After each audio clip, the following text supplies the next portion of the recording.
आता पाहूयात मुंबई फास्ट।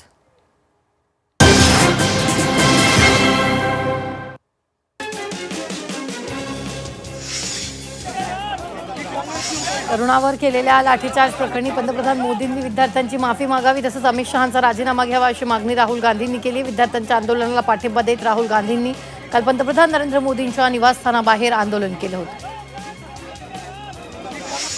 तरुणांवर झालेल्या लाठीचार्जवर सुनावणी घेण्यास सुप्रीम कोर्टानं नकार दिलाय।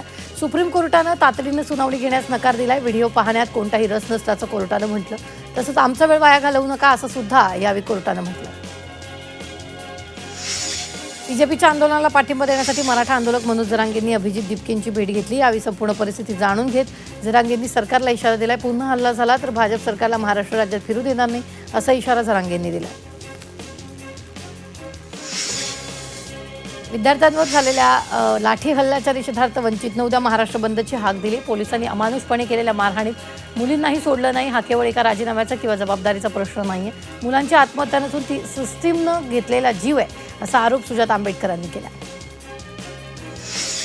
विद्यार्थ्यांच्या आंदोलनाला पहिल्याच दिवसापासून पाठिंबा असल्याचं उद्धव ठाकरेंनी म्हटलंय। सरकारनं पहिल्याच दिवशी आंदोलकांशी चर्चा करायला हवी होती, चर्चा केली असती तर तोडगा निघाला असता, मात्र सत्ताधाऱ्यांच्या डोक्यात हवा गेली आहे असा टोला उद्धव ठाकरेंनी लगावला। चेंबूरमध्ये तरुणांच्या आंदोलनाला पाठिंबा देण्यात आलाय। केंद्र सरकारवर हुकुमशाहीचा आरोप करत आंदोलन करण्यात आले। यावेळी मोठ्या संख्येने तरुणांची उपस्थिती होती। आंदोलकांना पोलिसांकडनं नीट पेपरफुटी प्रकरणावरून विद्यार्थ्यांनी काढलेल्या आंदोलनादरम्यान करण्यात आलेल्या लाठीमाराच्या घटनेचे मुंबईत पडसाद उमटले। मुंबईत काँग्रेस नेत्यांनी थेट मुंबई भाजप कार्यालयाबाहेर ठिय्या आंदोलन करत भाजप नेत्यांना संविधानाची प्रत भेट देण्याचा प्रयत्न केला। दरम्यान पोलिसांनी आंदोलकांची धरपकड करत त्यांना ताब्यात घेतलं। मराठी अभिनेत्री पूर्वा कौशिक हिनं एक व्हिडिओ शेअर केला असून त्यामध्ये दिल्लीतील जंतर मंतरवरच्या आंदोलनाला तिनं पाठिंबा दर्शवलाय। तसंच आंदोलनावेळी विद्यार्थ्यांवर झालेल्या लाठीचार्जचा तिने निषेध केलाय। तसंच व्हिडिओत तिला अश्रू अनावर झाले असून तिनं आपली हतबलता व्यक्त केली आहे। अभिनेत्री आयशा खानला मुंबई पोलिसांनी ताब्यात घेतलं। नीट पेपरफुटी विरोधात मुंबईत सुरू असलेल्या आंदोलनात ती सहभागी झाली होती। दरम्यान यानंतर पोलिसांनी ताब्यात घेतलं। नीट पेपरफुटीवरून सलग तिसऱ्या दिवशी संसदेच्या दोन्ही सभागृहांमध्ये अभूतपूर्व गोंधळ पाहायला मिळाला। राज्यसभेत केंद्रीय शिक्षण मंत्री धर्मेंद्र प्रधानांच्या राजीनाम्याच्या मागणीसाठी विरोधकांनी सरकारला धारेवर धरले। सरकार या प्रकरणी चर्चेला तयार आहे, त्यामुळे गोंधळ कशाला असं आवाहन यावेळी किरेन रिजिजूंनी केलं। बीजेपीच्या आंदोलनात 9-10 वर्षाच्या लहान मुलींवर आणि महिलांवर झालेल्या पोलिसांच्या बळाच्या वापरावर उद्धव ठाकरे आक्रमक झाले। एका तरुण मुलीचे कपडे फाडले गेले। ही कोणती हिंदू संस्कृती आहे? हिंदू संस्कृती असूच शकत नाही, ही निव्वळ रावण संस्कृती आहे अशी घणाघाती टीका ठाकरेंनी केली।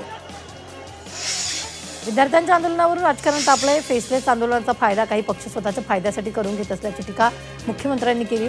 तरी त्यांच्या या टीकेला उद्धव ठाकरेंनी उत्तर दिले। या आंदोलनामुळे सरकारच्या तोंडाला पेस आल्याचा टोला उद्धव ठाकरेंनी लगावला। आंदोलन करणारे विद्यार्थी होते, त्यांच्या हाती कोणत्याही प्रकारचं शस्त्र नव्हतं। अशा विद्यार्थ्यांवर हल्ला करणारे, अश्रूधुराचा मारा करणारे दहशतवादी होते असा गंभीर आरोप अरविंद केजरीवालांनी केला। दिल्ली उद्धव ठाकरेंची भेट घेतल्यानंतर त्यांनी पत्रकार परिषद घेतली। पंतप्रधानांच्या निवासस्थानाबाहेर आंदोलन करणाऱ्या राहुल गांधी, प्रियंका गांधी आणि अखिलेश यादव यांनी पोलिसांना ताब्यात घेतलं होतं। त्यावरून खासदार सुप्रिया सुळेंनी सरकारवर टीका केली।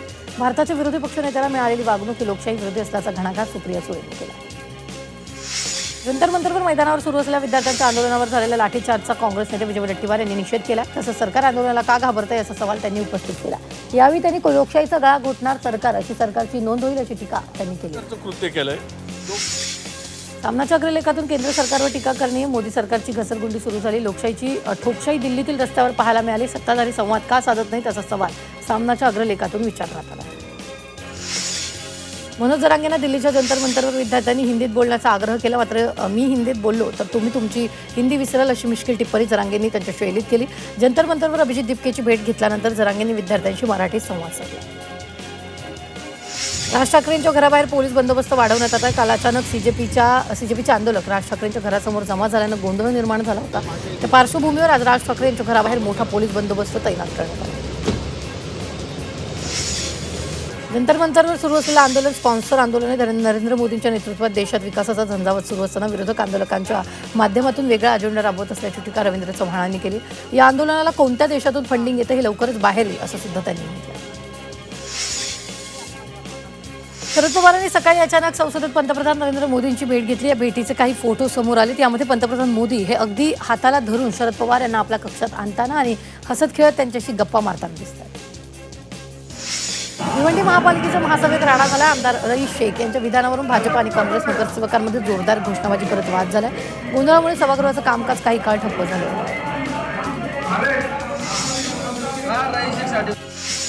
बेस्ट संयुक्त कामगार कृती समितीनं पुन्हा संपाचा इशारा दिला. उपमुख्यमंत्री एकनाथ शिंदेंना पाठवलेल्या पत्रात समितीनं झालेल्या बैठकीत मान्य झालेल्या मुद्द्यांवर अद्याप निर्णय झालेला नसल्याचा आरोप समितीने केला. 15 ऑगस्टपर्यंत प्रलंबित मागण्यांवर निर्णय झाल्यास पुढील आंदोलन तीव्र करण्याचा इशारा कर्मचाऱ्यांनी दिलेला आहे. इंजिनिअरिंग प्रवेशातील बेटरमेंटसाठी आता विद्यार्थ्यांना वाढीव शुल्क भरावं लागणार आहे. पहिल्यांदा जागा स्वीकारण्यासाठी 1,000 तर तिसऱ्यांदा जागा स्वीकारल्यास एकूण 6,000 रुपये शुल्क आकारले जाणार आहे. शुल्कवाढीला पालक आणि विद्यार्थी संघटनांचा विरोध असून आंदोलनाचा इशारा देण्यात आला.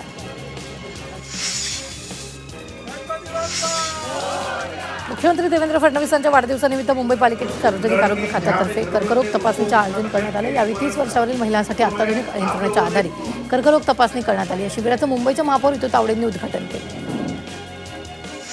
विरार मनवेलपाडा परिसरात शासनाच्या महसूल विभागाच्या वतीनं महाराजस्व समाधान शिबिराचं आयोजन करण्यात आलं. 7/12 फेरफार, वारसा नोंद, उत्पन्न जात आणि अधिवास प्रमाणपत्रांसह विविध सेवांसाठी नागरिकांनी मोठ्या संख्येनं उपस्थिती लावली. तसं आमदार राजन नाईक यांनी सुद्धा शिबिराला भेट दिली. दिवंगत अजित पवार यांची आज जयंती. आजही जयंती पवारांच्या आठवणीने महाराष्ट्र व्याकुळ झाला. सुरेंद्र पवार आणि जय पवार यांनी स्मृतीस्थळावर जाऊन अजित पवारांना अभिवादन केलं. पंतप्रधान नरेंद्र मोदी तसंच मुख्यमंत्री देवेंद्र फडणवीस यांनीही अजित पवारांना अभिवादन केलं. अजित पवारांनी आज 67वी जयंती आहे. अजित पवारांच्या जयंतीनिमित्त सुरेंद्र पवार आणि जय पवार यांनी स्मृतीस्थळी जाऊन अभिवादन केले. राष्ट्रवादीकडून जनसेवा सप्ताहाचं आयोजन करण्यात येणार आहे.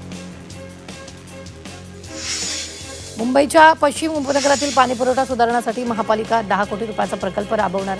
नवीन जलवाहिन्या टाकणं आणि जुन्या वाहिन्या बदलण्याच्या कामामुळे नागरिकांना सुरळीत पाणीपुरवठा मिळणार आहे. इंटरनेटशिवाय UPI पेमेंट करता येणार नाही. NPCI कडून विकसित करण्यात येणाऱ्या ऑफलाईन टॅप अँड पे सुविधेत स्पर्श करून व्यवहार करता येईल. नवी UPI सुविधा विकसित करत असून ग्राहक आणि व्यापाऱ्याचे व्यवहार यंत्र दोन्ही इंटरनेटशी जोडले नसले तरी व्यवहार करता येणार आहे. विमानतळ, रेल्वे स्थानक आणि रुग्णालयांच्या राईड रद्द करणाऱ्या ॲप कॅब चालकावर 5 दंडाची कारवाई होणार आहे. दंडाची रक्कम थेट प्रवाशांच्या ॲप खात्यात जमा केली जाणार आहे. वारंवार होणाऱ्या तक्रारी लक्षात घेऊन शेवटच्या क्षणी होणाऱ्या राईड रद्द करण्यात आळा घालण्यासाठी सरकारचा प्रयत्न आहे. पश्चिम रेल्वेवर लोकलच्या दरवाजात उभं राहणाऱ्या प्रवाशांवर RPFनं कारवाई केलेली आहे. विशेष मोहिमेत 15,589 प्रकरणांमधून 40.81 लाख रुपयांचा दंड वसूल करण्यात आला. इंडिगोनं CMS सोबत 1,000हून अधिक विमान इंजिन खरेदीचा ऐतिहासिक करार केला. या कराराअंतर्गत भारतात मेंटेनन्स ओव्हरऑल इंजिन देखभाल सुद्धा केंद्र उभारलं जाणार. मुंबईतील वाढती प्रवासी संख्या लक्षात घेऊन बेस्ट प्रशासनानं 10,000 बस रस्त्यावर आणण्याचं लक्ष्य ठेवलं. यापैकी 5,000 बस स्वतःच्या मालकीच्या असतील तर 1,500 इलेक्ट्रिक बस केंद्र सरकारच्या योजनेतून ताफ्यात दाखल होणार. MBA, MMS आणि प्रवेशांसाठी यंदा 56,669 विद्यार्थ्यांनी नोंदणी केली. गेल्या वर्षीच्या तुलनेत 2,787 अर्ज कमी झाले. त्यामुळे प्रवेशासाठीची चुरस कमी होण्याची शक्यता आहे. मंत्रालयातील पाणी पिण्यास योग्य असल्याचं मुंबई महापालिकेच्या अहवालातून स्पष्ट झालं. पाण्याच्या टाक्यांची साफसफाई करून नियमित देखभालाची व्यवस्था करण्यात आली. यापुढे दर 15 दिवसांनी टाक्यांची सफाई करण्यात येणार. पालघरमधील रस्त्याचं धक्कादायक वास्तव समोर आले. वाडा तालुक्यात रस्ता नसल्यानं आजारी चिमुकलीला 3 किमी झोळीतून नेण्याची वेळ कुटुंबियांवर आली. त्यामुळे आदिवासी पाड्यांवरील विदारक अवस्था समोर आली. अंधेरी पश्चिम परिसरातील केकच्या दुकानात विक्रीसाठी ठेवलेल्या रोलवर माशा फिरत असल्याचा धक्कादायक प्रकार समोर आला. या घटनेचा व्हिडिओ सोशल मीडियावर व्हायरल होत असून अन्न सुरक्षेबाबत पुन्हा एकदा गंभीर प्रश्न उपस्थित झाले. मुंबईतील अंधेरी पश्चिम येथील SV रोडवर बेवारस बॅग आढळल्यानं काही काळ परिसरात भीतीचं वातावरण निर्माण झालं होतं. या घटनेची माहिती मिळताच मुंबई पोलीस DN नगर पोलीस ठाण्याच्या अधिकाऱ्यांनी बॉम्ब शोधक पथक तातडीनं घटनास्थळी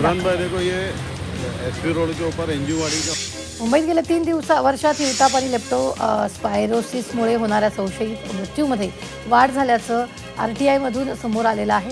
मात्र डेंग्यूमुळे होणाऱ्या मृत्यूमध्ये काहीशी घट झाली.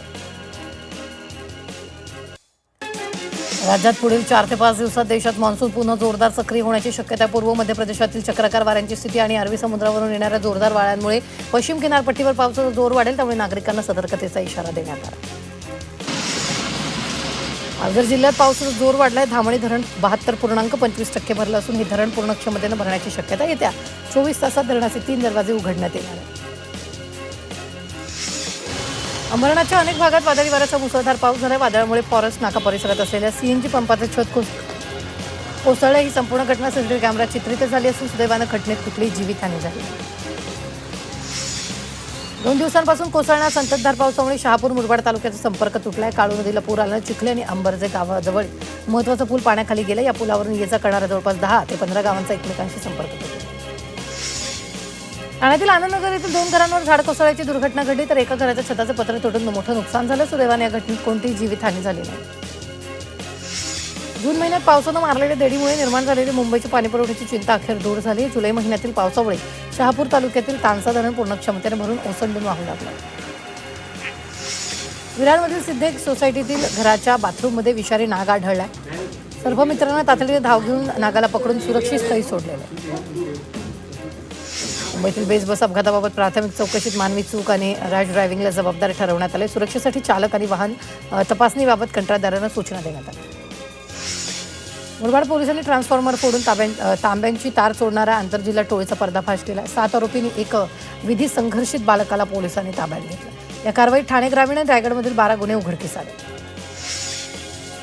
नवी मुंबई पोलिसांनी सोनसाखळी चोरणाऱ्या 2 टोळ्यांचा पर्दाफाश करत 5 आरोपींना अटक केली. या कारवाईत सोनसाखळी चोरी, घरफोडी आणि वाहन चोरीचे 21 गुन्हे उघडकीस आले असून 12 लाखांचा मुद्देमाल जप्त करण्यात आला.